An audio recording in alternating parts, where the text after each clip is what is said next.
चलिए सुनते हैं एक बहुत ही प्रेरक सच्ची घटना जो कि बरसाने की है। रमा नाम की एक स्त्री थी जो किसी गांव में रहती थी। 5 से 6 बरस उसकी शादी को हो गए थे, लेकिन अभी तक कोई संतान ना थी। एक बार श्री राधा अष्टमी का उत्सव आया। गांव की औरतें बरसाने को जा रही थीं।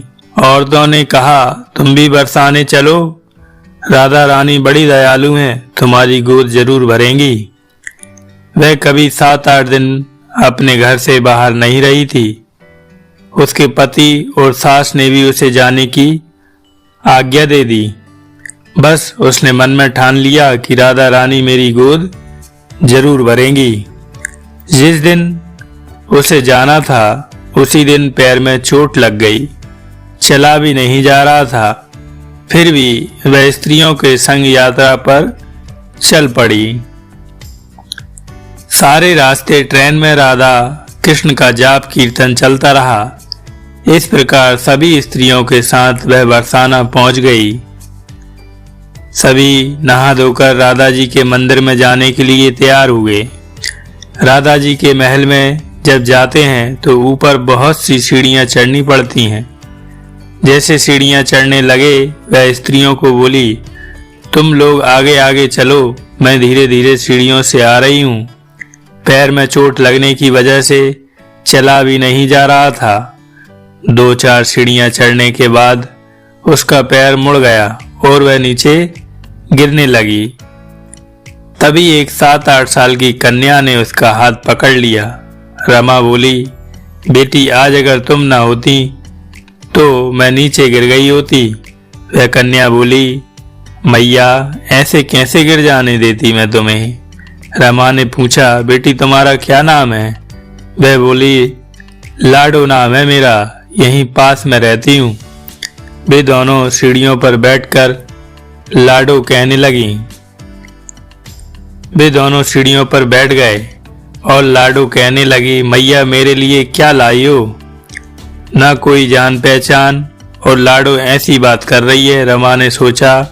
फिर रमा ने कहा, लाडो मैं कल तुम्हारे लिए लेकर आऊंगी, तुम्हें क्या पसंद है। लाडो बोलती है, मुझे नथनी, गले का हार, कान के कुंडल, चूड़ियाँ, मेहंदी, घाघरा चोली, ये सब चीजें पसंद हैं, कुछ भी ले आना। इतना कहकर वह बालिका भाग गई। जैसे तैसे रमा भी मंदिर में दर्शन करके लौट आई। आकर सोचने लगी उस बालिका के बारे में और बाजार से उसने गले का हार और चूड़ियां उसके लिए ले आई। अगले दिन वहीं जहां मिले थे वह लाडो उसका इंतजार करते मिली।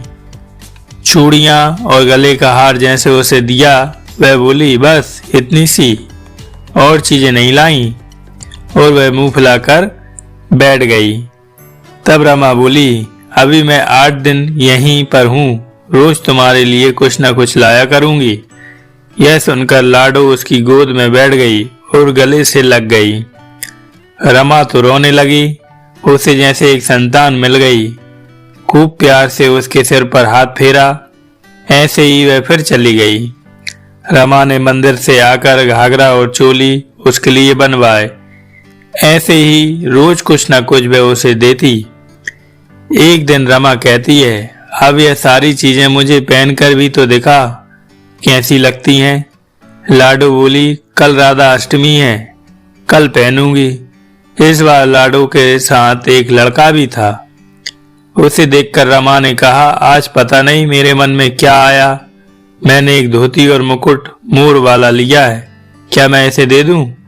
लाडो बोली, ये कनुआ है, मेरे साथ ही रहता है, हाँ तुम इसे दे दो। ऐसा कहकर वे दोनों सामान लेकर चले गए। अगले दिन राधा अष्टमी थी। जब रामा सीढ़ियों पर आई वहां उसे आज कोई ना मिला। बहुत इंतजार के बाद जब वे मंदिर में पहुंची तो वहां बहुत भीड़ थी। कीर्तन और नृत्य हो रहा था। इसी तरह भीड़ को चीरती हुई वह आगे पहुंची और वहां देखकर राधा जी को और वहां राधा जी को देखा और ठाकुर जी को देखा। वही सामान सब जो वह लाई थी उन्होंने धारण किया हुआ था। वह पत्थर सी हो गई। आंखों से आंसू बहने लगे। बात समझते देर न लगी कि वह लाडो राधा जी और कन्हैया कृष्ण जी हैं। स्वयं जगत के पालनहार उसके पास आते हैं। राधा जी उसकी गोदी में बैठती हैं और उसे मातृ सुख प्रदान करती हैं। वह तो जैसे बावरी हो गई, दिन रात लाडो लाडो कहती रहती, पुकारती रहती। वह स्त्रियों से बोली, तुम लोग घर जाओ, मैं नहीं जाऊंगी। उसकी सास और पति भी उसे लेने आए, पर वह साथ नहीं गई। अब तो प्रतिदिन वह सीढ़ियों पर बैठे बैठे आंसुओं से सीढ़ियां धोती, पलकों से बुहारती। ऐसा करते करते उसे 30 बरस हो गए। एक दिन एक बालिका उसका हाथ पकड़कर ऊपर अटालिका में ले गई। वहां जाकर बोलती है, लो आ गई तेरी लाडो। ऐसा कहकर बाहें फैलाकर रमा को बुलाने लगी और अपने गले से लगा लिया। उस दिन रमा ऐसे गले लगी कि इस पार्थिव शरीर को छोड़कर सदा के लिए अपनी लाडो के पास चली गई। इस घटना से हमको यह सीख मिलती है कि जो भी आशा रखें, चाहे वह साकाम हो या निष्काम, केवल भगवान से ही रखें। जय जय श्री राधे कृष्ण।